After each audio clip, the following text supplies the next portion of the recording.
Dear Jamey, magandang araw sa inyong lahat mga kakonfesyon. Itago niyo na lang po ko sa pangalang Jello. Sa edad kong ito, ang tanging yaman at lakas ko na lang ay ang aking anak na babae, si Baby Princess.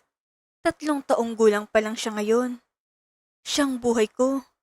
Siyang dahilan kung bakit hanggang ngayon ay bumabangon ako araw-araw para magtrabaho sa opisina.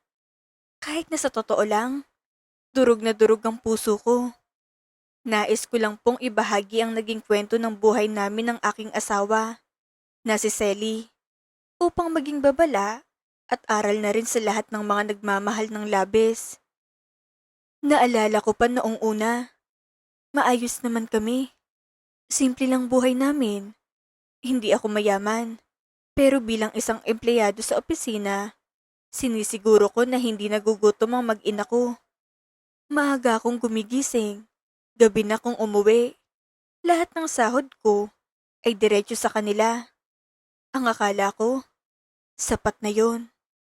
Ang akala ko, kapag tapat ka at masipag, sapat na yon para manatiling tapat din ang taong pinangakuan mo sa harap ng altar. Ngunit nagkamali ako. Nagsimula ang lahat isang Biyernes ng gabi. Isang gabi na hindi ko malilimutan. Dahil doon, nagsimulang mabasag ang pangarap ko para sa pamilyang binuo namin.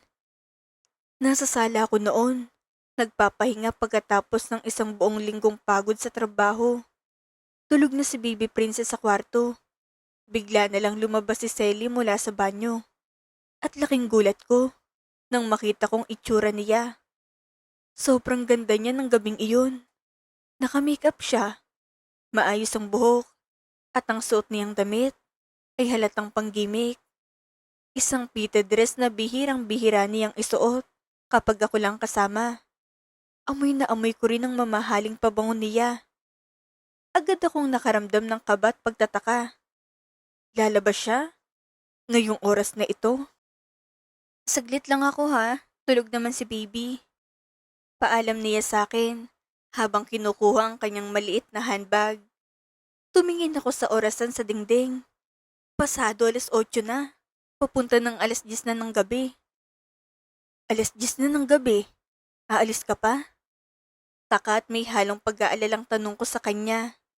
Hindi ko mapigilang maghinala dahil hindi naman siya sanay umalis ng ganoong oras, lalo na't may maliit kaming anak.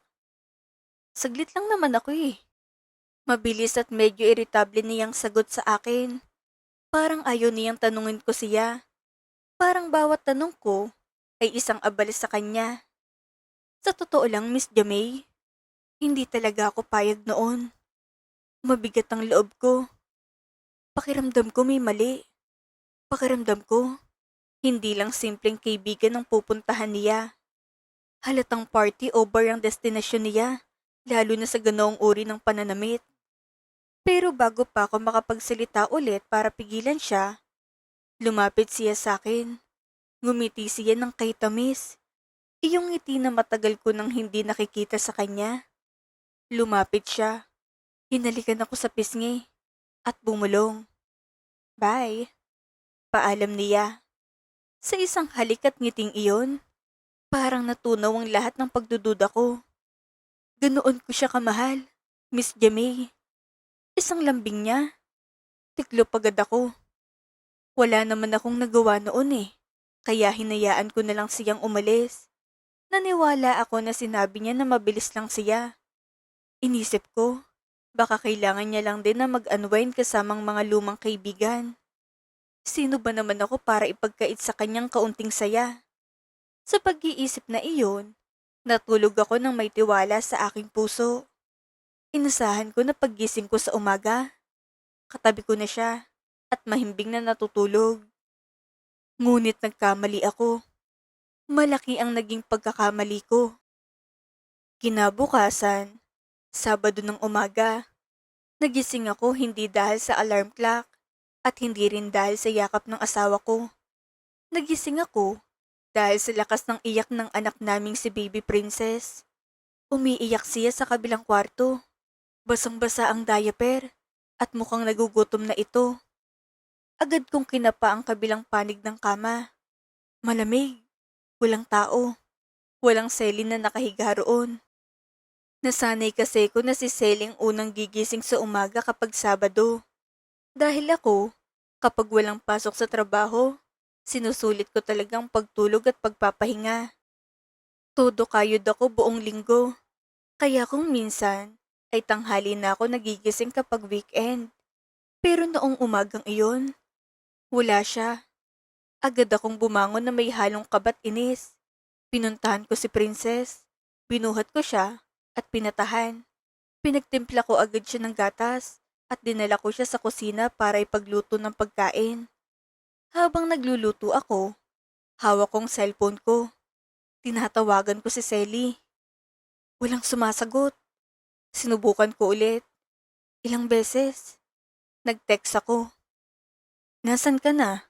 Umaga na. Umiiyak ang anak mo. Nagugutom. Pero walang reply. Ni hindi man lang naging read ang mga mensahe ko. Lumipas ang buong umaga ng Sabado. Naging tanghali. Hanggang sa naggabi na naman. Walang Selly na dumating. Umabot ang linggo. Buong araw akong nakatitig sa pinto. Umaasang bubukas iyon at papasok siya na humihingi ng paumanhin. Pero lumipas ang linggo. Wala pa rin. 2 araw siyang wala. Bigla na lang siyang naglaho na parang bula. Doon na ako tuluyang natakot at nagpanik. Kung ano-ano nang pumasok sa isip ko. Naaksidente ba siya? Nakidnap? May nangyari bang masama sa kanya? Sa sobrang takot ko, tumawag na ako sa mga magulang niya. Ma, nandiyan po ba si Selly? Sabado pa po siya hindi umuwi eh. Hindi sumasagot sa tawag. Nanginginig ang boses na tanong ko sa biyenan ko na si Mama Celia. Ano? Wala rito si Selly, Jello. Akala ko ba magkasama kayo? Nasaan bang batang iyon? Gulat at galit na sagot ni Mama Celia. Doon nalaman ng pamilya niya na nawawala siya. Dahil sa takot namin, pumunta na rin ako sa pulis para i-report na nawawalang asawa ko. Hindi ko alam kung paano ko haharapin ang bawat oras. Paano ko ipaliliwanag kay Princess kung nasaan ang mama niya kapag naghahanap ito. Walang tulog ang 2 gabi ko, Miss Jamie. Iyak ako ng iyak habang yakap ang anak ko. Hanggang sa dumating ang Lunes ng hapon. Nasa sala ako, tulala, nang biglang bumukas ang pinto ng bahay. Pumasok si Selly. Pero hindi siyang Selly na umalis noong Biyernes. Iba ng damit niya. Magulong buhok at pagpasok pa lang niya sa pintuan, amoy na amoy ko ng alak. Medyo nakainom siya. Pasuray-suray ang lakad. At walang bakas ng pag-aalala o takot sa kanyang muka. Parang galing lang siya sa isang normal na pamamasyal sa mall. Sa sobrang galit ko, hindi ko napigilan ang sarili ko. Tumingin ako sa kanya ng diretsyo. Buhay ka pa pala? Tanong ko sa kanya. Puno ng sarkasmo at poot ang boses ko. Galit na galit ako, Miss Jamie. Sino ba namang asawang hindi magagalit sa ganoong sitwasyon? 2 araw kang walang balita. Hindi mo alam kung buhay o patay. Tapos, uuwi na parang walang nangyari. Tumingin siya sa akin. Walang emosyon ng mga mata.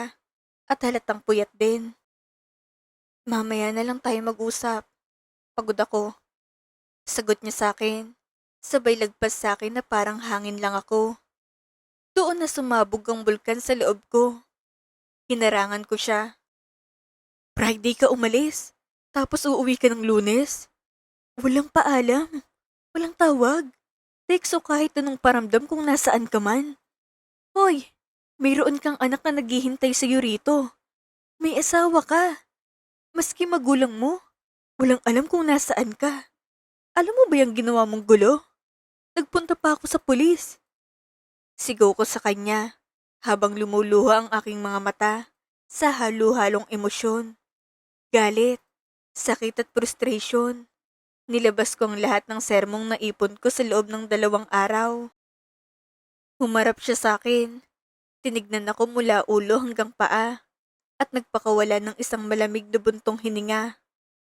Ay, sinabi mo na eh. Ano pang kailangan kong sabihin? Walang gana niyang tanong. Para akong sinaksak sa dibdib, Miss Jamie. Walang pakialam. Walang kahit kaunting pagsisisi. Ni hindi man lang siya humingi ng tawad. Gusto ko pa sanang sumigaw. Gusto ko pa siyang komprontahin at piliting magsalita. Pero iniwan niya akong mag-isa sa sala. Pumasok siya sa kwarto. Nilakang pinto at natulog na parang walang ginawang kasalanan. Noong araw din na iyon, tinawagan ko ang mga magulang niya para sabihing nakauwi na si Selly. Agad na pumunta rito si Mama Celia sa bahay namin. Sobrang pinagalitan niya si Selly. Rinig na rinig sa buong bahay ang sigaw ng biyenan ko. Si Selly naman, nakaupo lang sa sopa, nakatitig sa pader, parang walang naririnig sa sariling ina. Walang reaksyon. Pasalamat ka talaga. Napakabait ng asawa mo. Kung sa ibang lalaki yan, panigurado bang tinakbil at pinalayas ka na? Sermon ni Mama Celia sa kanya, habang dinuduro-duro siya. Dahil ayoko naman nasaktan ng kanyang ina si Selly, at dahil ayoko ring magising ang anak namin sa gulo, ako na mismong umawat sa biyenan ko. Ma, ako na pong bahala sa kanya. Kumalma na po kayo. Awat ko kay Mama Celia, habang inaakay ko siya palabas ng bahay. Nang makaalis ang kanyang ina, kinausap ko si Selly ng mahinahon. Pinilit kong itago ang galit ko. Tinanong ko siya kung bakit niya nagawa iyon. Doon, nagpalit siya ng kwento. Sabi niya, nag-enjoy lang daw siya kasamang mga lumang kaibigan niya. Nalubot ang phone niya at hindi niya napansin ang oras. Naniwala ako sa paliwanag niya, Miss Jamie. O mas tamang sabihin na pinilit ko sa sarili ko na maniwala. Dahil mahal ko siya. Dahil takot akong masirang pamilya namin. Dahil sa pagmamahal na iyon, pinatawad ko siya at kinalimutan ko nang nangyari. Inisip ko, isang beses lang naman, nagkamali lang siya. Pero doon ako nagkamali. Dahil ang unang pagkakamali, kapag pinatawad ng ganoon kadali, ay nagiging lisensya para ulit-ulitin ng paulit-ulit. Pagkatapos ng insidenteng iyon, nagbago na ng tuluyan si Selly. Hindi na siyang asawa ko na nakilala ko.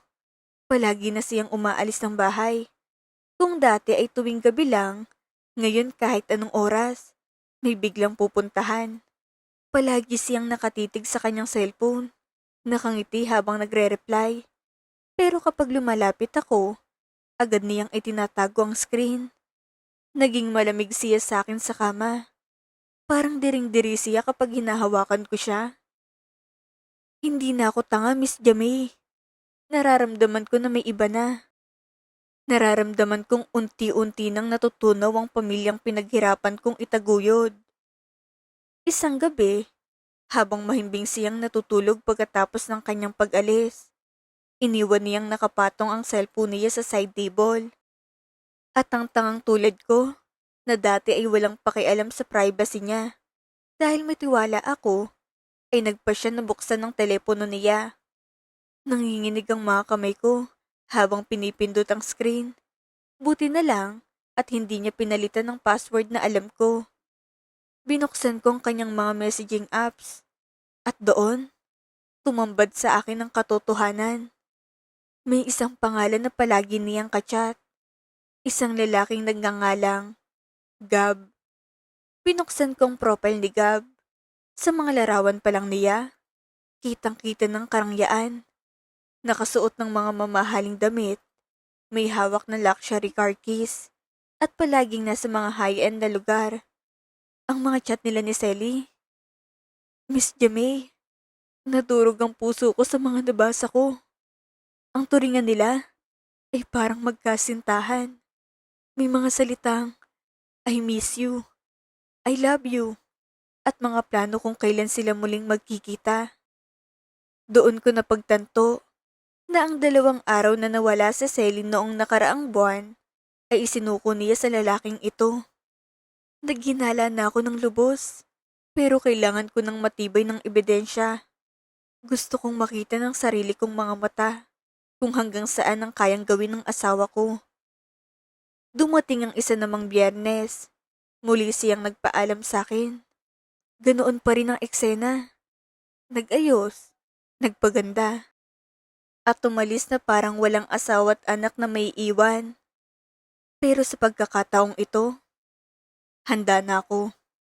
Hindi ko nahahayaan na magmukha kong tanga sa sarili kong bahay. Bago pa man siya umalis, dinala ko muna si baby princess sa bahay ng mga magulang ko sa Bulacan. Sinabi ko sa kanila na may kailangan lang akong asikasuhin sa trabaho sa weekend na ito. Pagkatapos kong masigurong ligtas ang anak ko, bumalik ako para sundan si Selly nang hindi niya nalalaman. Sinuwatan ko siya mula sa malayo. Sumakay siya ng Grab. At sumakay din ako ng taxi para sundan ang kotseng kinalululanan niya. Ang layo ng tinakbo namin.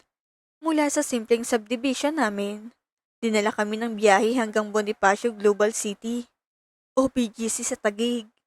Isang lugar na punong-puno ng matataas na gusali at mararangyang pamumuhay. Isang lugar na hindi ko kayang dalhin si Selly araw-araw dahil sa liit ng kita ko.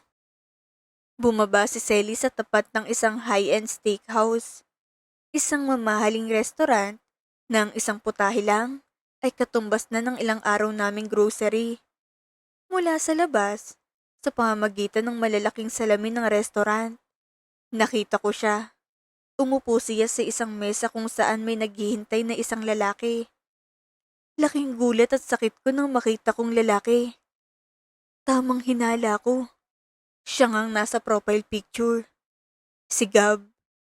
Nakita ko kung paano hawakan ni Gab ang kamay ng asawa ko.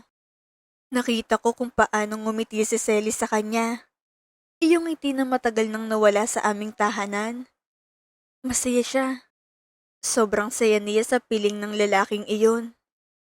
Habang ako, na asawa niya, ay nakatayo sa labas, sa ilalim ng malamig na gabi, habang unti-unting nadudurog ang aking pagkatao. Miss Jamie, sa totoo lang, may bahagi sa akin na gustong pumasok sa loob. Gusto kong mag-eskandalo. Gusto kong saksakin ng tingin ng lalaki at galad ka rin si Selly palabas. Pero pinigilan kong sarili ko. Hindi ko sila ginulo. Nanatili lang ako sa labas, nagtatago sa dilim, habang kinukuhanan sila ng larawan gamit ang cellphone ko. Bawat click ng kamera ay parang saksak sa puso ko. Pero alam kong kailangan ko ito. Hinintay ko silang matapos kumain. Lumabas sila ng restaurant, magkahawak kamay. Habang si Gab ay nakaakbay pa sa bewang ng asawa ko. Sumakay sila sa isang mamahaling kotse at pumunta sa isang malapit na luxury condo building doon, malapit din sa BGC. Sumunod ako hanggang sa lobby. Nakita ko kung paano sila pumasok sa elevator. Magkayakap, bago pa man magsarado ang pinto. Ano pa bang iisipin ko, Miss Jamie? Ano pa bang dapat kong isipin sa nakita ko? Eddie, pinalitan na ako ng asawa ko sa mas mayaman na lalaki. Ang sakit-sakit, Miss Jamie. Ang sakit isipin na ang dahilan lang pala kung bakit niya ako'y pinagpalit ay dahil hindi ko kayang ibigay ang marangyang buhay na gusto niya. Hindi sapat ang pagmamahal ko. Hindi sapat ang pagiging mabuting ama ko. Dahil mas matimbang sa kanya ang pera at ari-arian ng iba. Umuwi ako sa bahay namin ng gabing iyon na parang isang bangkay. Walang luha na lumalabas sa mga mata ko. Dahil sa sobrang sakit, tuyong-tuyo ng puso ko. Doon ko napagtanto na tapos ng lahat. Ang pamilyang pinangarap ko ay isa na lang palang gunita. Hindi ko na pinatagal pang lahat, Miss Jamie. Hindi ko na hinintay na abutin pa ng Lunes ang pag-uwi niya.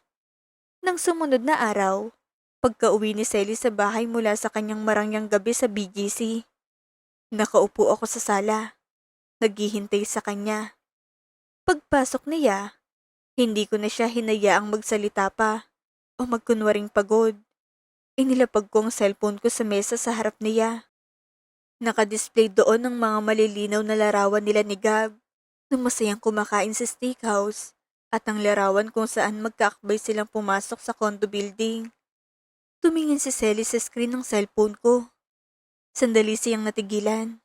Nagbago ang kulay ng mukha niya. Ngunit sa halip na umiyak o humingi ng kapatawaran, ang nakita ko sa mga mata niya ay galit. Bakit mo ako sinusundan? Galit at pasigaw niyang tanong sa akin. Siya pang migha ng magalit, Miss Jamie. Siya pang mukhang biktima rito. Hindi ko na napigilan ang sarili ko. Tumayo ako at sinigaw ang lahat ng sakit na nararamdaman ko. Ikaw pang galit? So mayroon kang ibang lalaki? Mas magaling ba siya sa akin? Mas kaya ba niyang ibigay ang lahat sa'yo kumpara sa akin? Sigaw ko sa kanya, habang lumuluha na ako sa galit at pighati. Tumingin siya sa akin ng diretsyo, walang kahit kaunting takot, at binitawan ng mga salitang habang buhay na nag-iwan ng sugat sa puso ko. Oo, sagot niya agad. Walang pag-aalinlangan, walang preno. Sabi niya sa mukha ko na mas magaling ang lalaking iyon, na mas masaya siya roon. Sa sandaling iyon, nawala ang lahat ng pagmamahal ko sa kanya. Ang natira na lang ay ang respeto ko sa sarili ko at ang pagmamahal ko sa anak ko. Umalis ka sa bahay na ito. Malamig kong sabi sa kanya. Pinalayas ko siya. Hindi ko na kayang kanyang kawalang hiyaan. At alam mo bang mas masakit, Miss Jamie? Hindi man lang siya nagdalawang isip na umalis. Hindi niya man lang binalikan ang mga gamit niya ng maayos. Hindi niya man lang hinanap ang kanyang anak na si Princess. Kinuha lang niya ang bag niya, tumalikod, at tuluyang umalis ng bahay namin. Bumalik siya sa bahay at kondo ni Gab, at doon sila nagpakasasa sa kanilang kasalanan at marangyang buhay. Akala niya siguro, nakuha na niyang perpektong buhay na hinahangad niya. Akala niya, tapos ng kwento. Ngunit ang buhay ay may sariling paraan para ibalik sa iyong lahat ng sakit na ibinigay mo sa iba. Ang karma ay walang pinipiling oras. Lumipas ang ilang linggo, ang focus ko na lang ay ang anak ko. Masakit. Mahirap maging single father habang nagtatrabaho sa opisina. Pero kinakaya ko para kay Princess. Sinisiguro ko na hindi niya mararamdaman ang kakulangan ng isang ina. Isang araw, habang nasa gitna ako ng trabaho sa opisina, lumapit sa akin ang aming guard. Sir Jello, mayroon daw pong naghahanap sa inyo sa labas ng lobby. Isang babae. Karil daw pong pangalan. Saad sa akin ng guard. Nagtaka ko. Hindi ko kilalang sino mang Karil. Wala akong kakilala sa opisina o sa labas na may ganoong pangalan. Kaya naman, lumabas ako para hanapin kung sino man ang naghahanap sa akin. Nang makarating ako sa lobby, nakita kong isang babaeng nakaupo. Maganda siya, maayos ang pananamit, pero baka sa kanyang muka, ang matinding stress, pagod, at ang mga mata niyang mugto dahil sa pag-iyak. Tumayo siya nang makita niya ako. Hi, I'm Mrs. Perez, asawa ni Gab Perez. Saad niya sa akin sa isang nanginginig ngunit determinadong boses. Nang marinig ko palang pangalan na Gab Perez, parang nanlamig ang buong katawan ko. Alam ko na agad kung bakit siya naroroon. Alam ko na kung anong pag-uusapan namin. Umupo kami sa isang tahimik na sulok ng labi at nag-usap ng masinsinan. Bilang dalawang taong parehong biktima ng kataksilan. Inilabas niyang isang makapal na folder mula sa kanyang bag. Lahat ng to, ebidensya ko laban sa kanila. Nahuli ko sila sa akto sa mismong kondo na binili pa sa akin ng mga magulang ko. Iyak niyang saad sa akin habang hinahawakan ng mga litrato at dokumento. Gusto ko silang kasuhan sa lahat ng sakit na ginawa nila sa akin. Gusto kong mabulok sila sa kulungan. Galit at puno ng paghihiganti niyang pahayag. Doon ko nalaman na ang kondong tinitirhan ni Selly at Gab sa BGC ay ari-arian pala ng pamilya ng babaeng ito. Si Gab, ay umaasa lang din siya sa yaman ng kanyang asawa at ginamit ang perang iyon para magpakasasa kasama si Selly. Miss Jamie, hindi ako nagdalawang isip. Pumayag ako sa gusto ni Mrs. Perez. Sabi ko, tutulong ako. Ibinigay ko sa kanyang lahat ng mga larawang nakuha ko. Noong gabing sinundan ko sila sa BGC, lahat ng ebidensya na hawak naming dalawa ay pinagsama namin upang gamitin sa kasong concubinage at adultery laban sa kanila. Mahaba man ang naging proseso ng batas at magastos, pero okay na rin sa akin. Dahil para sa akin, walang kapatawaran ang ginawa nila. Nais ko ring makamit ang hustisya, hindi lang para sa akin, kundi para na rin sa kinabukasan ng anak ko. Akala ko po, matapos maisampang kaso at matapos silang mahuli ng batas, ay tatahimik ng buhay ko kasamang anak ko. Ngunit nagulat na lang ako isang araw nang makatanggap ako ng subpina o patawag mula sa aming barangay. Sinong nagpatawag sa akin? Walang iba kundi si Selly. Pumunta ako sa barangay na puno ng pagtataka at galit. At doon, laking gulat ko nang marinig kong kanyang gustong mangyari. Kinukuha niya sa akin si baby princess. Ang kanyang katwiran, inaraw siya, at mas may karapatan siya sa bata. Ang masakit pa rito, Miss Jamie, ako pang sinabihan niya sa harap ng mga opisyal ng barangay na hindi ko raw kayang alagaan at palakihin ng maayos ang anak namin dahil maliit lang ang kita ko at abala ako sa opisina. Gusto kong matawa na maiyak sa kapal ng mukha niya. Noong iniwan niya kami para sa mas mayaman na lalaki, naisip niya bang anak niya? Noong nagpakasasa siya sa kondo ng ibang tao, nagtanong ba siya kung may gatas pang anak niya? Ngayong gumuho na ang mundo niya, bigla siyang babalik at aaktingan ako na parang isang ulirang ina. Ngunit sabi nga nila, kapag ikaw ay nasa tamang panig, ibang tao nang kikilos para sa'yo. Ang katotohanan na mismo ang lalaban para sa'yo. Hindi rin nabigay ng barangay at ng batas kay Selly ang bata. Bakit? Dahil sa mga mabibigat na kasong kriminal na kinakaharap niya ngayon kasama si Gab. Ayon sa batas, hindi pwedeng ibigay ang kustodiya ng isang bata sa isang magulang na may nakabinbing kaso ng moral turpitude o kataksilan sa kasal, lalo na't wala siyang maayos na trabaho at permanenteng tirahan ngayon dahil pinalayas na rin sila ni Mrs. Perez sa kondo. Nang makita niya na wala siyang laban sa batas at habang patuloy na tumatakbong kaso laban sa kanila, sinubukan ni Selly na magmakaawa sa akin. Isang gabi, pumunta siya sa tapat ng bahay namin. Walang-wala siya. Wala nang marangyang damit. Jello, mahal, tulungan mo ako pakiusap. Na-stress na ako sa kaso oh. Hindi ko na alam ang gagawin ko. Hindi ko na ulitin pa. Pakiusap. Miss na miss ko ng anak natin. Umiiyak niyang sad sa akin habang nakahawak sa mga rehas ng gate ng bahay namin. Tinignan ko siya ng matagal. Naaalala ko lahat ng hirap ko noong gabing umalis siya. Naaalala kong iyak ng anak ko na nagugutom habang siya ay nasa steakhouse sa BGC. Naalala kong mga salita niyang, "Oo, mas magaling siya sa'yo." Pagod na ako sa drama niya, Miss Jamie. Wala nang natirang awa sa puso ko para sa isang taong sumira sa sarili niyang pamilya para sa pera. Walang puwang ang kanyang mga luha sa isang tahanang kusa niyang tinalikuran. Hindi ko siya sinagot, hindi ko siya sinigawan. Walang salitang lumabas sa bibig ko. Dahan-dahan ko lang sinarado ang gate ng aming bahay. Nilako ito at pumasok na ako sa loob. Iniwan ko siyang umiiyak sa labas sa ilalim ng dilim. Hindi ko na kailangan pang makinig sa mga kasinungalingan at mga huwad niyang pagsisisi. Sa ngayon, Miss Jamie, patuloy pa rin ang laban ko sa korte para sa legal na kustodiya at para sa kaso. Hindi madali. Marami pang haharaping pagsubok. Pero ang anak ko na lang ang tanging focus ko ngayon sa buhay. Siyang aking inspirasyon. Sisiguraduhin ko na lang na mapapalaki ko siya ng maayos. May takot sa Diyos at may dangal sa sarili.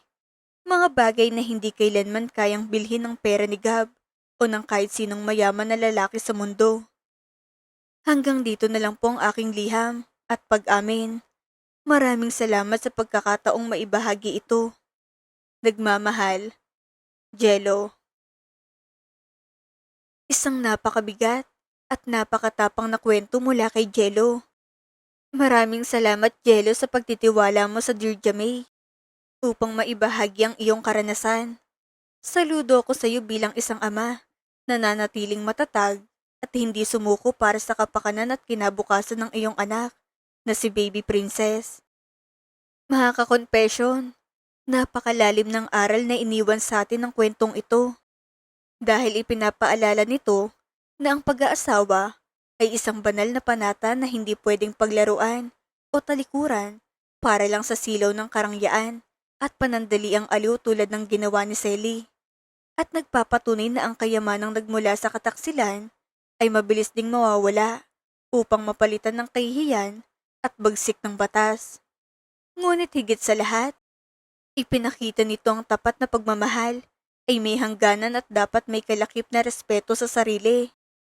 Kaya naman ang pinakamataas na inyo ng pagmamahal kung minsan ay ang pagpili sa sariling kapayapaan at sa kaligtasan ng ating mga anak kaysa magpaalipin sa isang taong paulit-ulit tayong ginagawang tanga. Kayo mga ka-confession, anong aral ang inyong nakuha sa kwento ni Jello at Selly? Sang-ayon ba kayo sa naging desisyon ni Jello na huwag nang patawarin si Selly at ituloy ang kaso? I-comment ang inyong saloobin sa ibaba. Gusto kong mabasa ang inyong mga opinyon. Huwag kalimutang i-like ang video na ito, mag-subscribe sa ating channel na Dear Jamay, at i-share sa inyong mga kaibigan upang patuloy pa tayong makapagpabahagi ng mga kwentong kapupulutan ng aral. Muli, itong inyong lingkod, Miss Jamay. Hanggang sa susunod nating confession.